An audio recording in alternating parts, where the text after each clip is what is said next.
I'm excited. This is Top 10 Scooby-Doo Halloween special. Number 10. And Midnight Hassle at Dracula's Castle. Scooby and the gang are invited to hunt Dracula's house to solve a mystery. They decide to help the monsters by supercharging their powers, so they can go up against the villain of the story, who is a human. It's good to see Scooby-Doo crossing over with the Universal monsters again. And it is always good to see him with real monsters. Number 9. Rich is rich. Scooby-Doo has been confused with the rich in town. And the town believes in rich trials, so they need to catch the real rich before...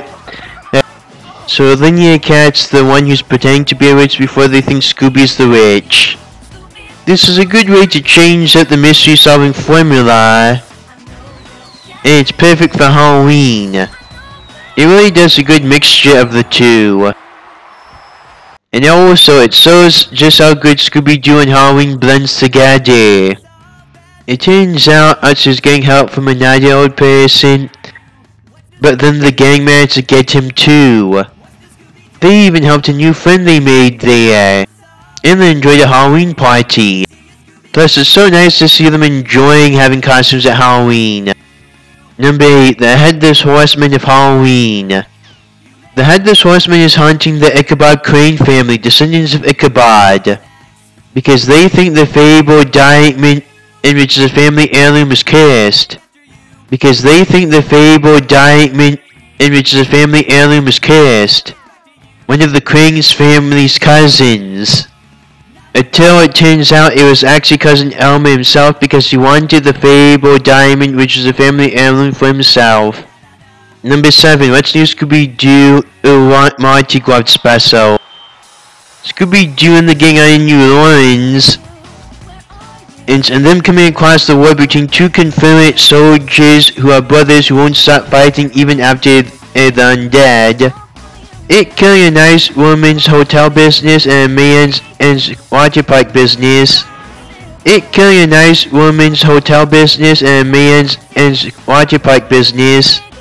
Scooby-Doo's costume got ruined, but then the woman managed to fix it up for him, and which is also how they managed to solve the mystery. Since New Orleans Mardi Gras is similar to Halloween, we're going to be including it for this list. It's good us seeing holidays from other parts of the world. And it's good seeing the gang have parties in other parts of the world. Number 6 is Scooby-Doo Halloween. Scooby and the gang are in a town that really loves Halloween. And they're being a legend of an ancient man who wants to take his revenge after 100 years.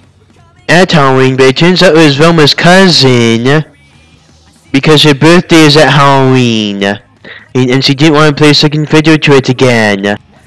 It's nice seeing other members of the family of the mystery solving gang, and it's good that they're having a more sympathetic reason for doing it than the usual Scooby-Doo villain.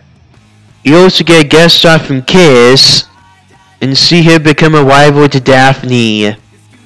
Plus, this is the first Scooby-Doo episode that officially made it canon that Scooby and Shaggy really love Halloween.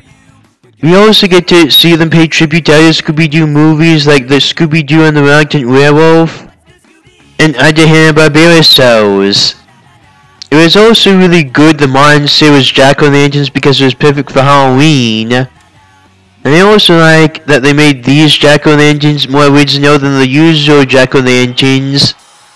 And that they weren't just jack-o'-lanterns, and them really doing a good job of making jack-o'-lanterns look scary. Number 6, Scooby-Doo and the Spooky Scarecrow. Scooby and the gang used a spooky scarecrow to stop someone from canceling Halloween. Turns out the spooky scarecrow was Pete, someone that the police were working with, and who were actually working at the cornfield. Turns out he buried a bag of money. Turns out he buried a bag of money in the cornfield because he was a bank robber, and he wanted to scare everyone away from it so he would have time to look for it. It's good to see Scooby and Shaggy loving Halloween because of it being similar to their usual lives, and because of them already loving eating so much. And not only is it good that they saved Halloween for a whole town, but it's also good at us actually seeing them enjoy Halloween in the town. Number 5, Scoob. Since Scoob started out as a Halloween movie, and it's where the whole gang met each other, we're going to be counting it for this list. Not only is it good to see how the gang started out, and it does a perfectly good job of showing their origin story, but it does a great job of making everything continuity, and it's so good to see Saggy, E, and Scooby meet the rest of the gang. Number 4, Scooby-Doo and the Goblin King. Scooby and Saggy wrecked an evil wizard's act, and now he captured the fairy princess and using her to make a deal with the Goblin King. Saggy and Scooby tried to get the Goblin King's staff before he did, but then they failed, but then they managed to get the Goblin King's staff after the evil wizard stole it from the Goblin King. Because of them working together with a good sorcerer and a jack-o'-lantern. Then it even turned out that the fairy princess was the Goblin King's daughter. Not only is it good for us to see real monsters in the Scooby-Doo franchise, it's especially good us seeing it at Halloween. Number 2, Happy Halloween, Scooby-Doo.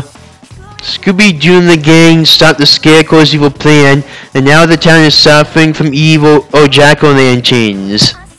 But it turns out the jack-o'-lanterns are part of an evil plan by an evil businessman who they already thwarted, who wanted revenge on them, and they even managed to go to a Halloween party. And Scarecrow took his revenge on the evil businessman. And you also get to see them pay tribute to a lot of other horror-themed shows like Elvira. And it is good to see people liking Scooby-Doo because of him doing so much for them. Before I review our top pick, here's a few honorable mentions. I think a pup named Scooby-Dooby-Doo. So, who'd you pick today? What, are you kidding? Roadrunner? Yeah. Cut it out! Out! Oh, Scooby. And Gary Coleman.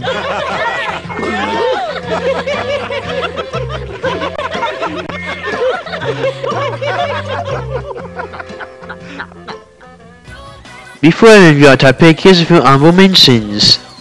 Number 1, Trick or Treat Scooby-Doo. It turns out the guy who did all their costumes was Coco Diablo. After they stopped her, they didn't have any mysteries, and they really missed solving mysteries. So the prison warden did a mystery for them. But then he accidentally unleashed all the other prisoners, so then they did the supervillain's costume so they can stop them. It's good to see the prison warden do something so nice for them, and it's also good to see a Scooby-Doo fan in canon. It's good to see them pay tribute to the original Scooby-Doo cartoon, and it's also good to see Scooby and the gang dress up in their own villains' costumes to get revenge on them. Do you agree with our top 10 list? Please say more ideas on our top 10 list you would want me to do.